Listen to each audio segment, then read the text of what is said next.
Si vous avez votre Bible, tournez dans Éphésiens chapitre 5, sinon on va voir les choses en avant, les versets.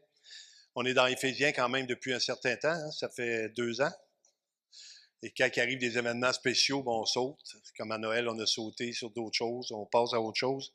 Mais je veux revenir sur Éphésiens, je veux pas qu'on finisse par pas finir. Je veux qu'à un moment donné, qu'on ait fini le livre d'Éphésiens. Et c'est dans Éphésiens chapitre 5, on va prendre le temps de le lire. Éphésiens chapitre 5, versets 1 à 9. Les versets 1 à 4 ont déjà été faits, mais c'est pour être dans le contexte qu'on comprenne vraiment de quoi on parle ce matin. Éphésiens chapitre 5, versets 1 à 9. Je ne sais pas si ça va marcher sur la tablette, je ne le vois pas ici, fait que je vais être obligé de me tourner. Alors, regardez pas si j'ai des cheveux en arrière de la tête. J'en ai pas beaucoup. Devenez donc les imitateurs de Dieu comme des enfants bien-aimés. Donc, ce que Dieu nous demande, c'est qu'on soit de plus en plus à son image. Vous savez, c'est dans Antioche que la première fois les gens ont été appelés chrétiens. Savez-vous ce que ça veut dire? Chrétien comme Christ ou petit Christ. Il était tellement à l'image du Seigneur que les gens l'ont identifié. C'est pour ça qu'aujourd'hui, on dit on est des chrétiens, des gens à l'image de Christ. Et marcher dans la charité ou dans l'amour, à l'exemple de Christ, c'est sûr que c'est notre modèle suprême qui nous a aimés et qui s'est livré lui-même à Dieu pour nous comme une offrande et un sacrifice de bonne odeur. Ici, il va nous parler de notre sanctification aussi, que l'impudicité, qu'aucune espèce d'impureté, que la cupidité ne soit pas même nommée parmi vous, ainsi qu'il convient à des saints. Puis je pense que ce texte-là est vraiment approprié avec les temps qu'on vit. Dans une sexualité débridée complètement. C'est complètement pervers. Les sites Internet provoquent les gens à être sur des choses perverses. Donc, le chrétien, il a à se tenir. Mais comment on se tient? On se tient par la grâce de Dieu. Qu'on n'entende ni paroles déshonnêtes. Nos langages aussi sont importants pour le Seigneur parce que chacun va avoir rendre compte pour les paroles qu'il a dit. Donc, qu'on n'entende ni paroles déshonnêtes, ni propos insensés, ni plaisanteries. Je fais attention au mot plaisanterie, ça ne veut pas dire de ne pas se faire des farces, mais des farces qui provoquent à penser autre chose. C'est ça que le Seigneur nous montre. De garder notre pensée saine puis de faire des choses qui sont saines. Choses qui sont contraires à la bienséance. Et là, il finit par en disant qu'on entende plutôt des actions de grâce, de la reconnaissance, du remerciement.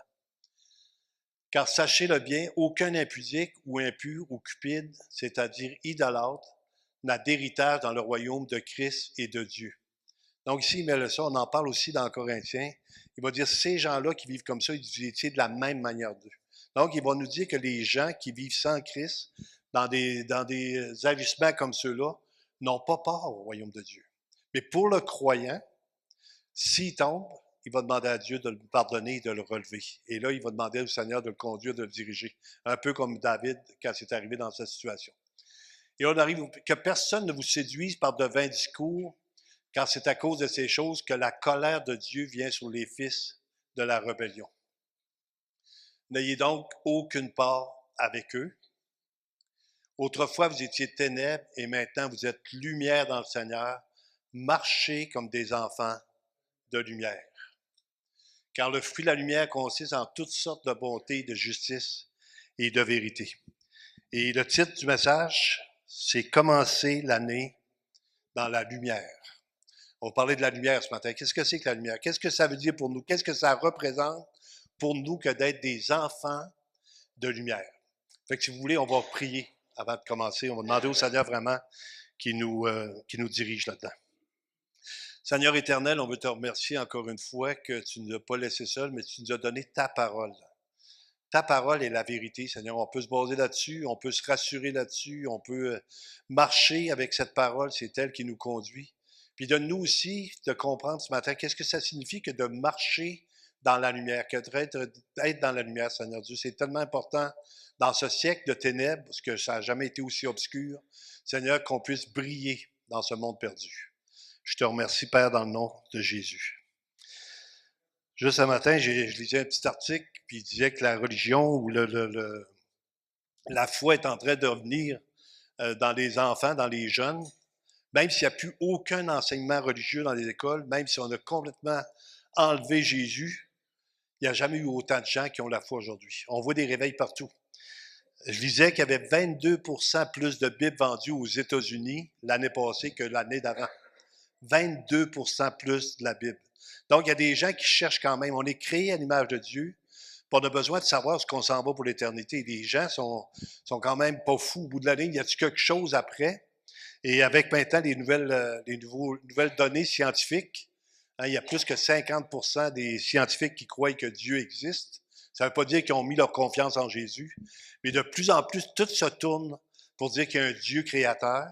Et les gens vont l'avoir. Si on a un Dieu créateur, est-ce qu'on peut avoir un Dieu sauveur? Est-ce qu'on peut avoir un Dieu qui nous dirige, qui nous amène à aller plus loin? Donc, on va aller voir l'autre texte. D'où vient l'origine de la lumière? Qu'est-ce qui est la lumière principale? On sait qu'au début, dans Genèse, Dieu a créé la lumière, mais il va dire aussi qu'il est lui-même la lumière. Jean, chapitre 1, versets 1 à 13. On va lire beaucoup de versets, comme d'habitude. Avec moi, c'est toujours ça, je lis beaucoup de versets. Mais on va essayer aussi de voir qu'est-ce que ça signifie de plus en plus pour nous.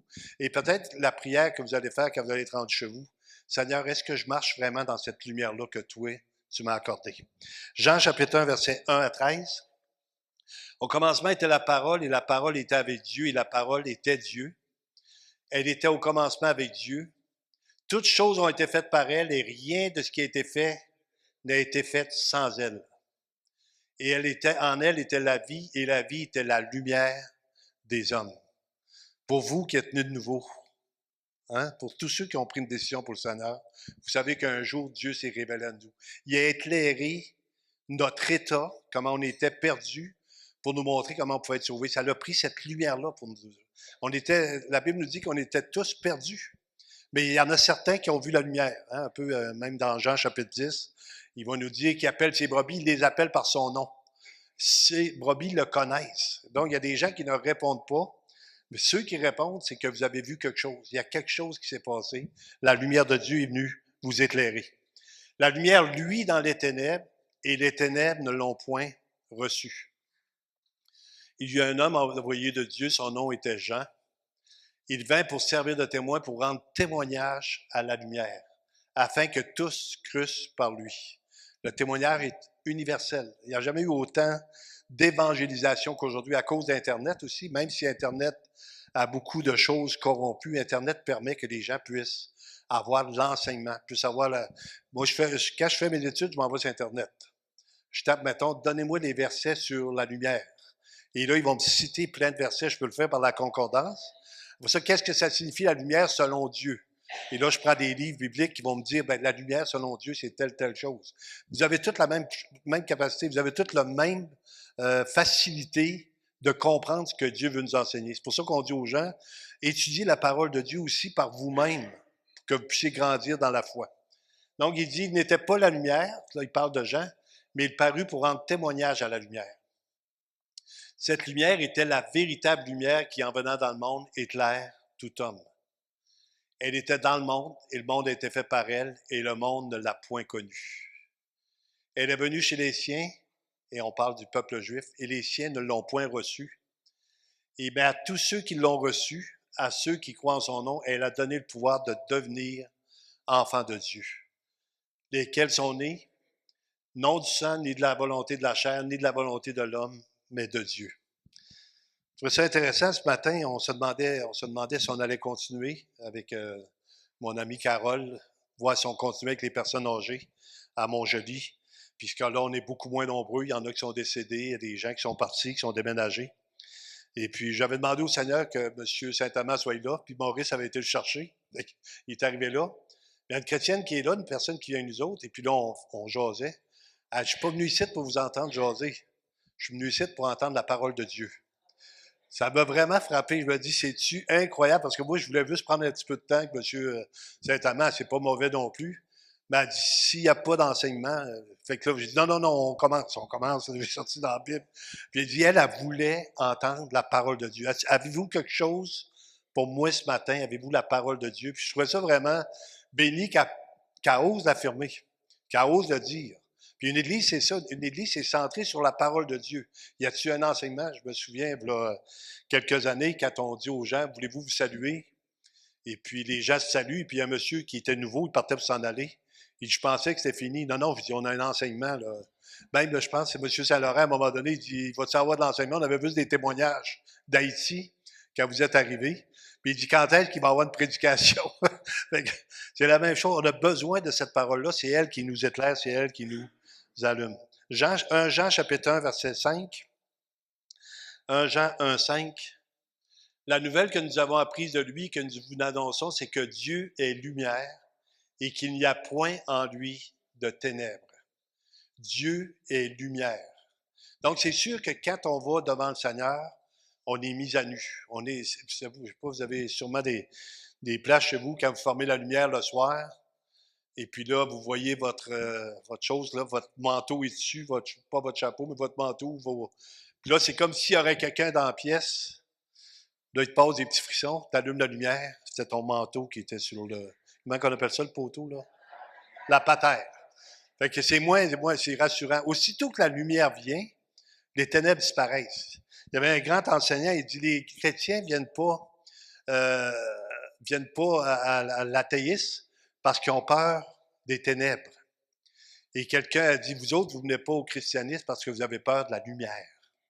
Ça, c'est un grand... J'ai oublié le nom, j'aurais dû le prendre, mais les gens ont peur. Puis là, je voyais plein de gens qu'à la fin de leur vie, qui ont méprisé Dieu, qui l'ont blasphémé, qui en ont fait une religion athéiste contre Dieu et qui, la fin, soupirent pour connaître le Seigneur. C'est la seule réalité qu'on a besoin de connaître, c'est Jésus lui-même. On a besoin d'être éclairé, le psaume 36, 10. Car auprès de toi est la source de la vie, par ta lumière, nous voyons la lumière. Par la parole de Dieu, les choses s'installent dans notre vie. Et on a une sécurité. Ce qui nous arrive en tant qu'Église, quand on perd quelqu'un qu'on n'a pas perdu, hein, qui est parti pour l'éternité, c'est qu'on est rassuré, on a de la peine. On a de la peine pour ce qui est arrivé. C'est un drame. Je me dis, écoute, c'est incroyable. Mais d'un autre côté, je me dis que s'il n'y aurait pas le Seigneur, les gens décèdent, hein, les gens décèdent sans le Seigneur. C'est comme, ils arrivent de l'autre côté sans avoir pris cette décision-là. Et nous, on est dans cette lumière-là et Dieu nous demande d'être maintenant des témoins. On va le voir à travers les Écritures.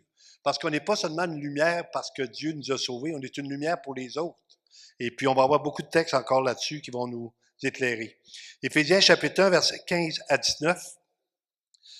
C'est pourquoi moi aussi, ayant entendu parler de votre foi au Seigneur Jésus et de votre charité pour tous les saints, je ne cesse de rendre grâce pour vous, faisant mention de vous dans mes prières, afin que le Dieu de notre Seigneur Jésus-Christ, le Père de gloire, vous donne un esprit de sagesse et de révélation dans sa connaissance, qu'il illumine les yeux de votre cœur pour que vous sachiez quelle est l'espérance qui s'attache à son appel. Qu'il illumine les yeux de votre cœur. Que la lumière vienne de c'est quoi notre espérance?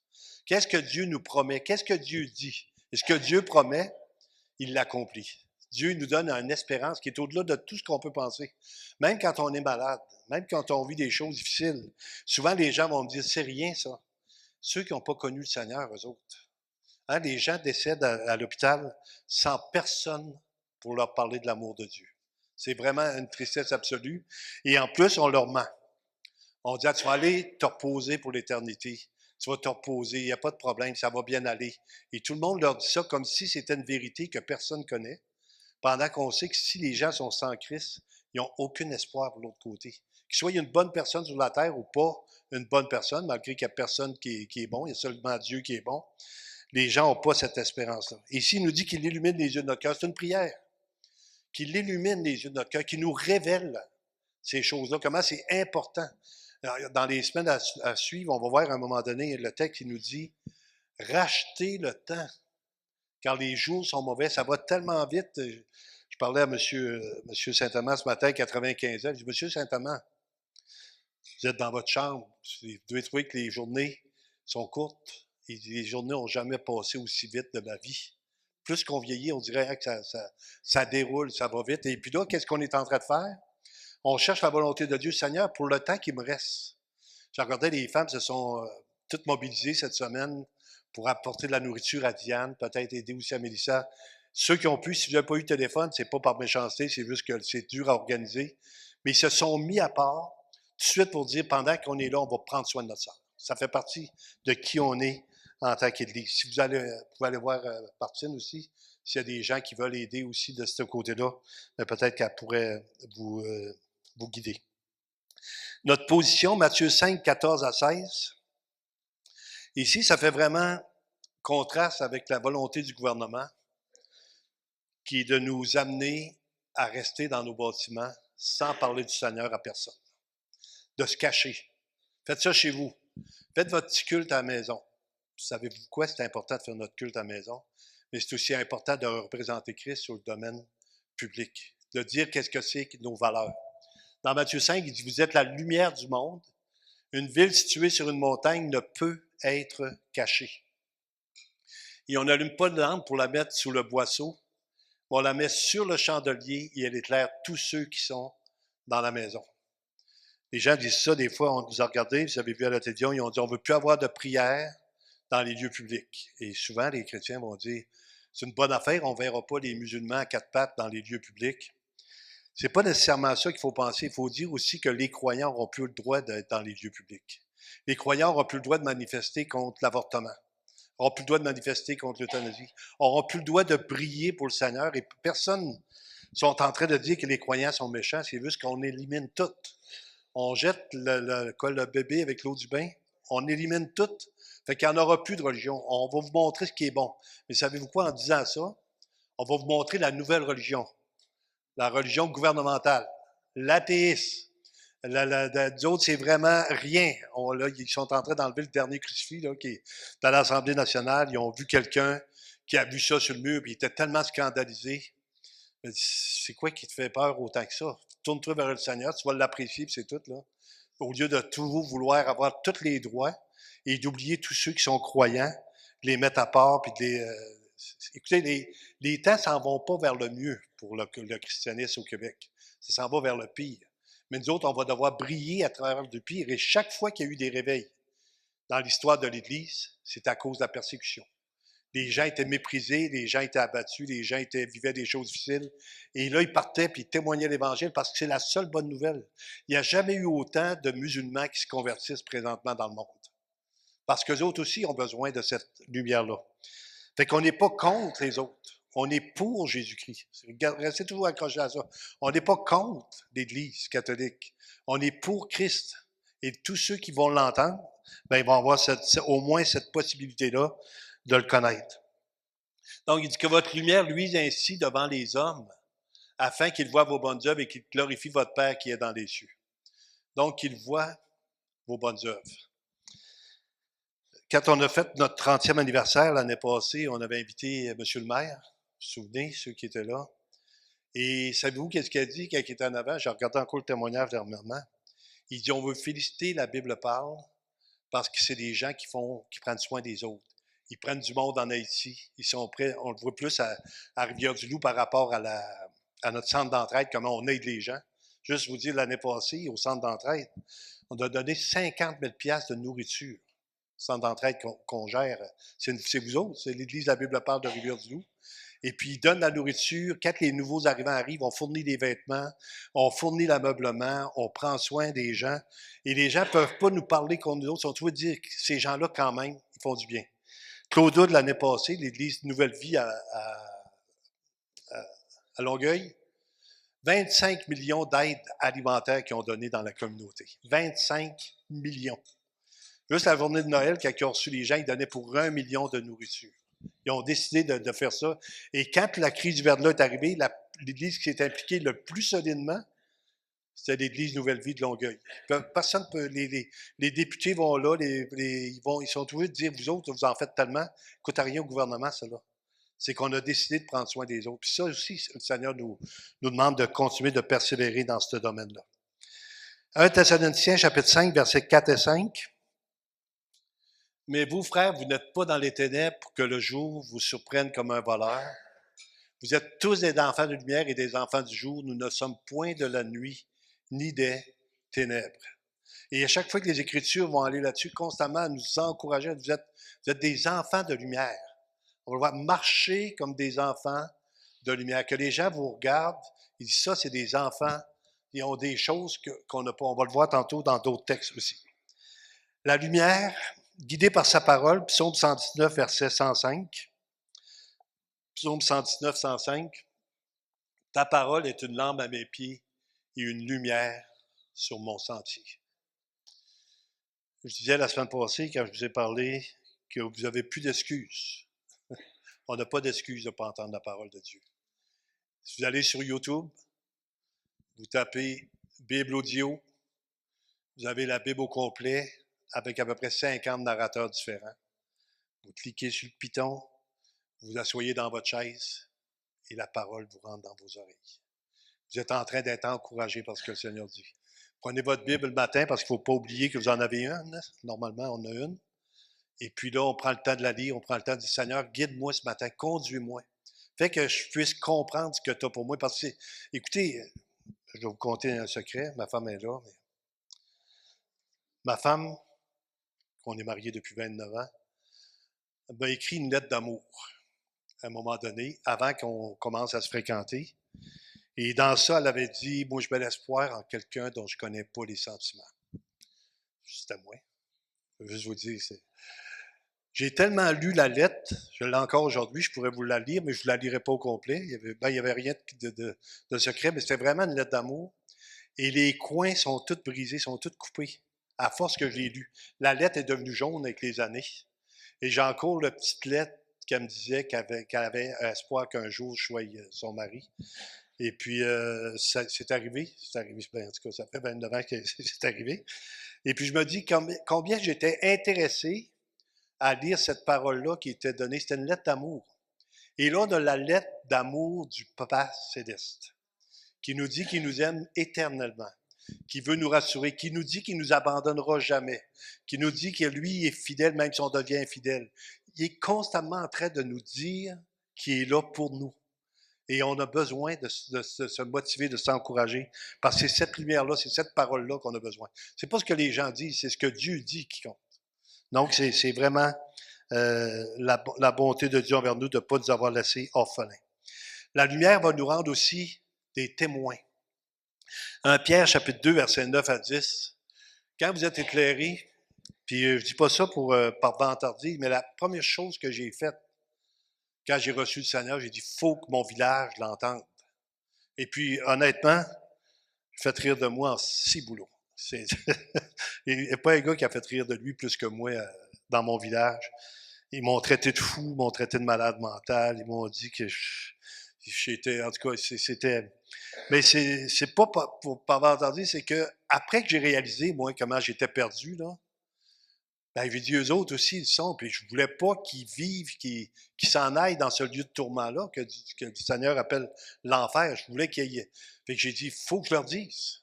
Il faut absolument que je leur dise. Pas parce que je suis meilleur que les autres, mais parce que moi, je l'ai compris, il faut que je le dise à d'autres. Et on n'est pas tous la même capacité. On n'est pas tous, des fois, pas timides, mais on a tous un témoignage de vie. Puis le Seigneur, il dit, va vers les tiens, puis dis-leur ce que le Seigneur t'a fait, comment il a eu pitié de toi. Dans 1 Pierre 2,9, il dit, vous, au contraire, vous êtes une race élue, un sacerdoce royal, une nation sainte, un peuple à qui il nous parle de notre position, afin que vous annonciez les vertus de celui qui vous a appelé des ténèbres à son admirable lumière.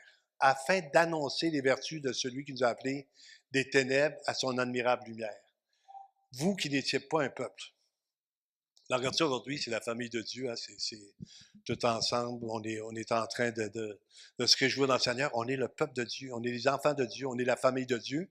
Et si vous allez dans une autre église, vous allez avoir la même chose. C'est la famille de Dieu à tel endroit. C'est la famille de Dieu à Rivière-du-Loup, la famille de Dieu à Matane, la famille de Dieu à Amkoui, la famille de Dieu à Québec. On est des enfants de Dieu. Vous qui n'étiez pas un peuple, vous êtes maintenant le peuple de Dieu. Vous qui n'aviez pas obtenu miséricorde et qui maintenant avez obtenu miséricorde, afin que vous annonciez les vertus de celui qui vous a appelé des ténèbres à son admirable lumière. 2 Corinthiens 4, 6. 2 Corinthiens chapitre 4, verset 6. Car Dieu qui a dit, la lumière brillera du sein des ténèbres, a fait briller la lumière dans nos cœurs pour faire resplendir la connaissance de la gloire de Dieu sur la face de Christ. La lumière brillera au sein des ténèbres, a fait briller la lumière dans nos cœurs. C'est ce que Dieu a fait. Il nous a éclairés. Il nous a montré dans quel état on était. C'est la première chose à avoir, hein, parce que c'est vraiment ça qu'il faut qu'il nous montre, notre état, notre besoin. Et puis après ça, il nous éclaire. Et après ça, il nous dirige. On devient ses enfants.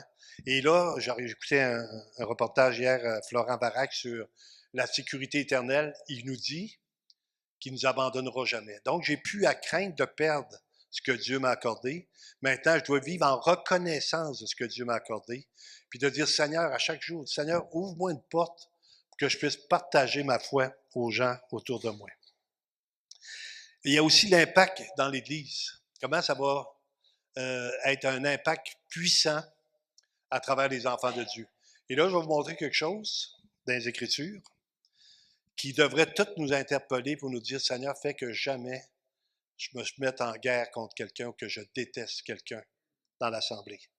Dans 1 Jean chapitre 2, versets 8 à 10, 1 Jean chapitre 2, versets 8 à 10, il nous dit, toutefois, c'est un commandement nouveau que je vous ai écrit, ce qui est vrai et en lui et en vous, car les ténèbres se dissipent et la lumière véritable paraît déjà. Celui qui dit qu'il est dans la lumière et qui est son frère est encore dans les ténèbres. À ceci, tous connaîtront que vous êtes mes disciples, à l'amour que vous avez les uns pour les autres. Faites attention pour pas que le passé revienne et que vous deveniez des gens qui sont en train de juger l'autre. J'écoutais un petit peu la Bible un matin, et puis ça disait, qui était, toi, pour enlever la paille dans l'œil de ton prochain pendant que tu as une poutre dans ton œil?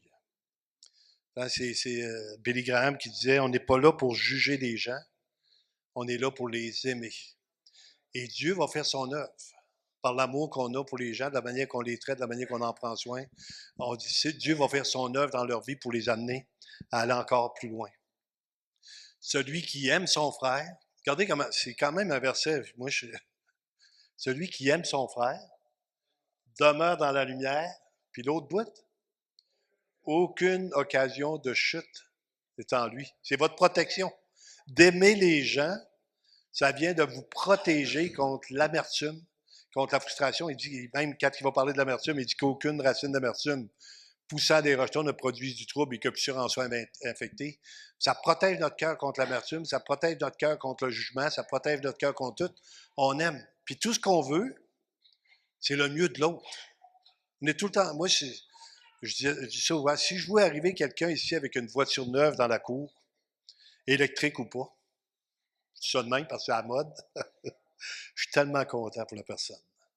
Si quelqu'un s'achète une maison, une belle maison, je suis tellement content pour lui. Si quelqu'un a quelque chose... Puis ça, c'est une attitude à former, de ne pas être jaloux des autres, mais d'être content pour les autres. De cette manière-là, vous allez toujours être dans la joie parce que Dieu bénit. Et quand il bénit, il va vous bénir aussi parce que vous êtes en train de bénir l'autre. Ça fait partie de la bénédiction qu'on a de la part de Dieu, il va la déverser aussi sur les autres. La conclusion, avant d'aller dans le résumé, parce que je veux vraiment qu'on prenne le temps d'aller voir ce que j'ai écrit. 1 Thessaloniciens, chapitre 5, versets 21 à 24, en parlant de notre vie. Encore une fois, ça ne va pas nécessairement avec la lumière, mais ça va avec comment ça marche. C'est important de comprendre comment ça marche pour ne pas vivre dans la condamnation, mais de savoir qu'on a besoin de Dieu tout le temps. Quand vous lisez les Écritures, vous dites, écoute, si Seigneur, tu dis que je suis une lumière, utilise-moi en tant que lumière. Ici, dans le verset 5, 21-24, examinez toutes choses, retenez ce qui est bon, abstenez-vous de toute espèce de mal. Voyez-vous comment notre vie, notre façon d'être, pas seulement ce qu'on dit, mais ce qu'on est en tant que personne, que le Dieu de paix vous sanctifie lui-même tout entier. Donc, c'est lui qui vous met à part et que tout votre être, l'esprit, l'âme et le corps soient conservés irrépréhensibles lors de l'avènement de notre Seigneur Jésus-Christ. Celui qui vous a appelé est fidèle et c'est lui qui le fera. De plus en plus, la lumière brille dans la vie des croyants. Ici, j'ai marqué quelques petites phrases. La lumière symbolise la vie nouvelle en Christ. Ceux qui croient en Jésus sont passés des ténèbres à la lumière. Il y a eu un changement. Hein? Il y a un changement radical. Il y a des gens que ça paraît moins. Il y a des bonnes personnes qui se convertissent. Vous dites, écoute, moi, je vais demander à ma mère de changer. Je ne sais pas ce que je peux lui demander de changer. Mais quand je prie avec elle, elle est tellement contente qu'on prie avec elle. Ça fait qu'elle aime le Seigneur. On en parle, mais on trouve ça triste que des gens, il n'y a pas plus de gens qui connaissent Dieu. On en parle ensemble. Mais il y a des gens qui leur vie va être plus radicalement transformée et ça va être un témoignage aussi pour les autres. Cette transformation intérieure doit se manifester par un changement de comportement. J'ai oublié de vous lire une lettre. J'ai reçu une lettre, on l'a partagée la semaine passée, je ne la trouve plus. On a reçu une lettre dans la porte d'église, il y a 2 semaines. Une lettre pliée en deux, avec 100 piastres dedans. 2,50 piastres rentrés dans le crack de la porte. C'est quand même une belle place pour la mettre. Fait que j'ouvre la lettre, je la lis. Bonjour, j'aimerais vous demander pardon. Quand j'étais adolescente, ma mère m'a donné de la peinture pour que j'aille vandaliser votre enseigne. Et quand je suis arrivé pour la vandaliser, la canne n'a pas fonctionné. Donc, on a brisé avec nos mains. Et maintenant, je suis converti, je peux comprendre ce que ça vous avez pu vivre. Et je veux vraiment vous demander pardon. Est-ce que le 100 $ que je vous donne peut compter pour ce que j'ai brisé? Écoutez, je l'ai lu, je n'en reviens pas. Un changement de vie. La personne, elle se repent de ce qu'elle a fait. Son nom n'était pas écrit, parce qu'il l'aurait écrit, j'aurais dit, garde ton 100 piastres, puis viens nous joindre. On t'aime. Mais j'étais tellement content de dire, écoute, on prie pour des vraies conversions. Pas une conversion psychique, on est bien, tout le monde ensemble, puis on chante. C'est merveilleux, on le fait pareil, on va le faire pareil, ça ne change pas. Mais une conversion de cœur, ce qu'on demande à Dieu de régner dans notre vie, qu'on puisse devenir ses serviteurs, qu'il puisse vraiment nous diriger et qu'il ne soit pas seulement le sauveur, comme on fait souvent. Hein. Je ne sais pas, dimanche, quand on a fait notre fête de Noël, puis qu'on fait l'appel, puis que là, les gens disent combien il y avait de mains. Puis je ne sais pas combien il y avait de cœurs. Je peux vous dire combien il y avait de mains, mais je peux vous dire combien il y avait de cœurs qui se sont tournés vers le Seigneur. Mais on va le faire quand même. On va continuer d'inviter les gens à se convertir. On va leur donner l'opportunité. Et ceux qui se convertissent pour vrai vont joindre une église, que ce soit la nôtre ou un autre. Ils vont joindre une église, puis ils vont commencer à marcher pour Dieu. Puis de la même manière que cette jeune fille-là, elle a écrit une lettre, puis elle a dit, je veux vous demander pardon parce que j'ai été méchante envers vous. Mais de la même manière que les gens qui vont se repentir vont être exactement dans le même mood. Un mode de vie conforme à la lumière. Marcher comme des enfants de lumière signifie adopter un mode de vie qui reflète la nature de Dieu. Donc, les gens disent, écoute, c'est des chrétiens. Même quand on dit c'est des fidèles, ce mot-là a été inventé pour les églises. Vous êtes des fidèles, des gens qui ont mis leur foi, fidélité, plein de foi, mis leur foi dans le Seigneur. Il dit, soyez saints car je suis saint, car Dieu est lumière. Deuxièmement, la pureté. Fuir le péché et vivre dans la sainteté, dans la mise à part. Maintenant, je veux vous rassurer tout de suite, vous ne serez pas capable, encore une fois, de dire j'ai réussi dans tout. Parce que si vous dites j'ai réussi dans tout, vous avez un autre problème.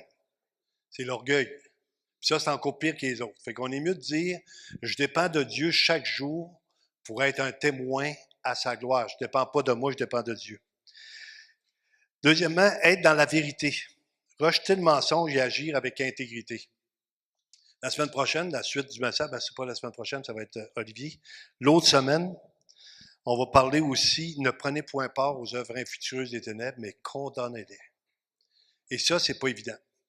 Il y a juste l'Église présentement qui peut se tenir debout sur les horreurs qui se passent. Et maintenant, ça ne veut pas dire qu'on haït le monde, mais ça veut dire qu'on doit prendre position. Si on ne prend pas position en tant qu'Église, qui va prendre position?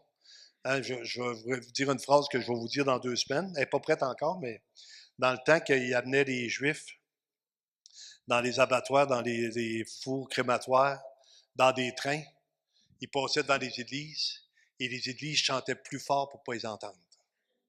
C'était des églises, des gens croyants qui avaient décidé de prendre la part du mauvais à l'époque Hitler et puis qui ont même participé en étant silencieux.